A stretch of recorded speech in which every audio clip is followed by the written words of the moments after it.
Hello and welcome to Ground and Pound Show. What's the story? It's myself, Sean. And Craig. Relax, man.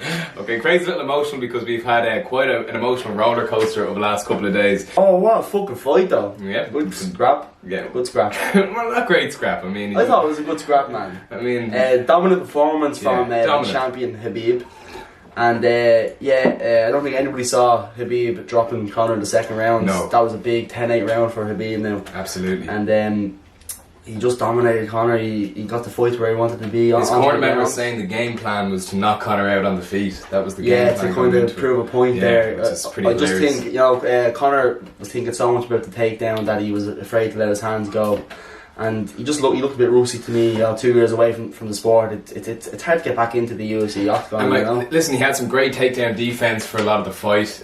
He did try and stand for as much as he could, but as John Kavanagh was saying on Joe Rogan this week, he was not nearly as offensive as he should have been. No. He was focusing way too much on the defensive side of things and almost was scared each time Khabib was coming in. He was expecting the takedown, kept having to try and stuff it each time. So all in all, not a great night for Conor. But what happened after, we're going to get into now.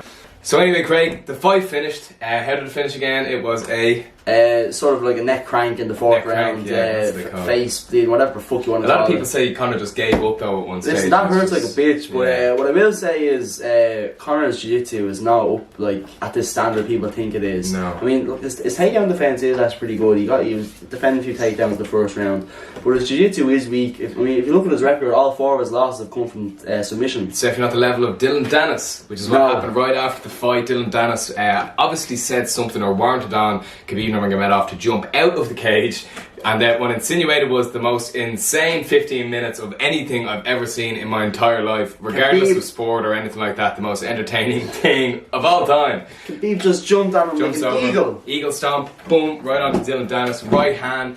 The whole brawl starts going out on the outside of the cage. It starts getting split up. They're inside the cage, and then what we saw from the corner of the screen is Conor throwing a little. We didn't see that actually. Yeah, look, it came out a bit after. I watched all the video footage, and like what I've seen is Khabib obviously jumps out of the cage. Conor sees what's going on, and he goes over to help his team basically. And Conor gets attacked by 2 of Khabib's teammates. One of them, which is Zubair Tukhugov, supposed to be taking on Artem Lobov later on this month, I think it is. Obviously that fight's not happening now, and possibly those guys are going to be kicked from the UFC. Yeah, absolutely. So it finished up in the press conference after Dana White came out. He was saying it was absolutely disgusting, and the governor was there, but we all know it's going to be used in a couple of months as promotional footage for a rematch. But Dana did say that nothing's going to happen to Khabib, and he expects that he might get a fine or something like that, but he's not going to be stripped. It's not as serious as we thought it was going to be. But then Khabib took to Twitter when he heard rumblings that his friend, who after that fight was cancelled with Artem Lobov, could be fired from the UFC. And he's now took to Instagram, and in the end of his big massive paragraph calling out the UFC, he said, "If you decide to fire him, you should know that you lose me too. We never give up on our brothers in Russia. I will go to the end for my brother. If you still decide to fire him, don't forget to send me my broken contract, otherwise I'll break it myself." So there you go, some very strong words from Khabib. Yeah, he's a real badass. Yeah, he's been a bit of a badass so far, in fairness to him. He's living up that bad boy lifestyle. It was a great card though. Yeah, fantastic card. Some brilliant fights. Ferguson back to his best. Hopefully that's the next contender for Khabib's lightweight championship. Anthony Pettis having to withdraw from that fight with a broken hand in the second round, unfortunately. But that was a hell of a fight. And of course, Derek Lewis absolutely clobbered Alexander Volkov after just a smack show of him being beaten around for the whole fight, last 10 seconds. He did it for Donald Trump. Fair play to him. And after the post-fight interview, he said that his balls were really hot because he wasn't wearing a cup. Afterwards, he actually said he had an orgasm. Yeah. So I don't know which one to believe. And he said he doesn't want to have kids anymore, so he doesn't need a cup. So there you go. He's gone up he has 1.4 million followers now on Instagram. Quadrupled in followers so now. He's just going up and up, massive star. And this is all led to the announcement that he will now be fighting Daniel Cormier for the UFC Heavyweight Championship at UFC 230 next month. Unbelievable, but this ridiculous. Is the sport that we live in. Daniel Cormier has also come out and pretty much said that he didn't want to face Stipe in December. He wanted to face Derek Lewis, because not that Derek Lewis was an easier fight, yeah, right, DC, but that Derek Lewis possesses different strengths. To be honest, it's a bigger fight for him. He's going to get a bigger paycheck from this fight, I reckon. Really? Well, I think, rematch? Yeah, 100%. I think the casual fans are going to be into Derek Lewis much more, seeing as they would have been watching that card. That's so sad, isn't it? But very true. I love Derek Lewis though, and I backed him which brings us to after UFC 229, our first rendition of Sean versus Craig. Oh shit, I and forgot who came about out on top, Craig? I came out on top. Yeah, it was a fluky card, man. No, man, not fluky. I had my choices. Craig had his choices. Dominic Reyes pulled through for me. So did Derek Lewis. OSP let this boy down, as did Volkov. So there you go. OSP was fucking shy. Dominic Reyes, though, what a performance. He's really announced himself now, I think.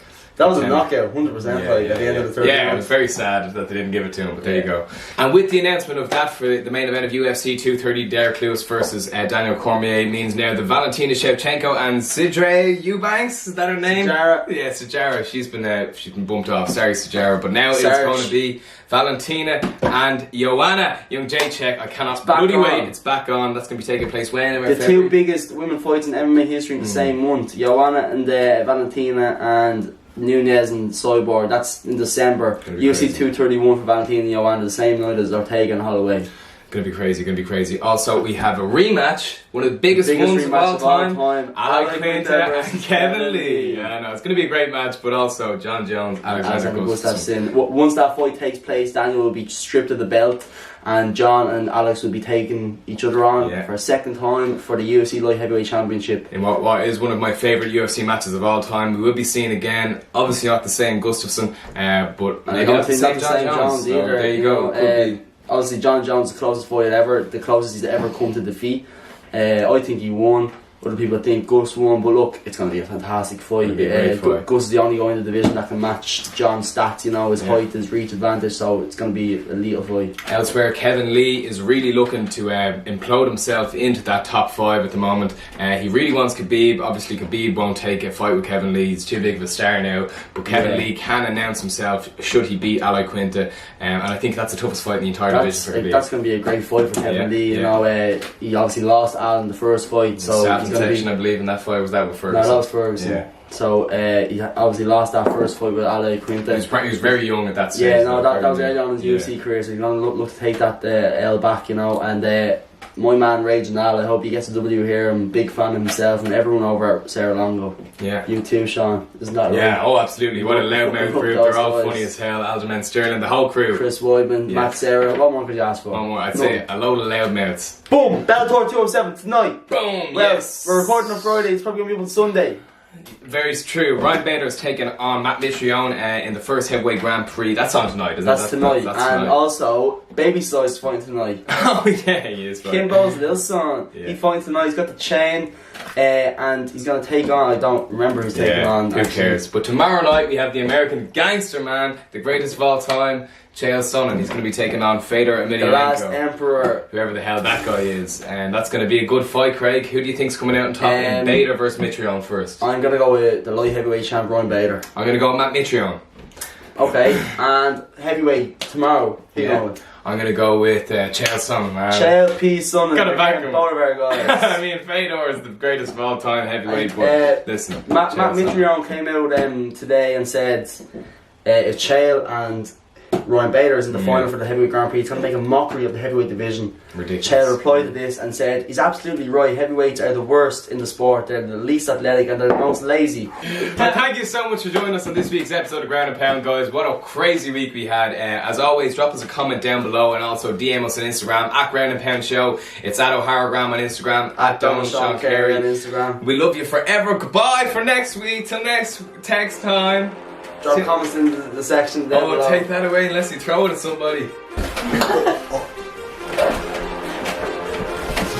And that's it for today's episode of the Ground and Pound Show. Too many thoughts on my mind, I can't sleep at night, so I just keep writing. I don't need no help, I don't need opinions, so don't waste my time then.